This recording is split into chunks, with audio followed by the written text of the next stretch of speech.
Basically all organisms age, but we don't really know the reason why. And so our work is just trying to figure out why this happens to different organisms and if there are ways that we can stop it.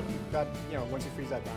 The model organism that we use are flies, and our lab studies aging in flies. Basic idea, what I usually tell people what I'm doing is that we're trying to make flies live longer. Different people in the lab do different things.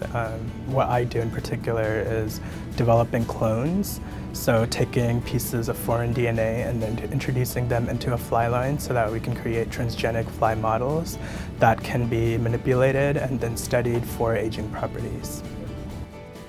The particular project that I'm working on is overexpressing subunits of the proteasome. The proteasome is a complex that aids in protein turnover, so it degrades proteins when proteins are no longer functioning or they're too old.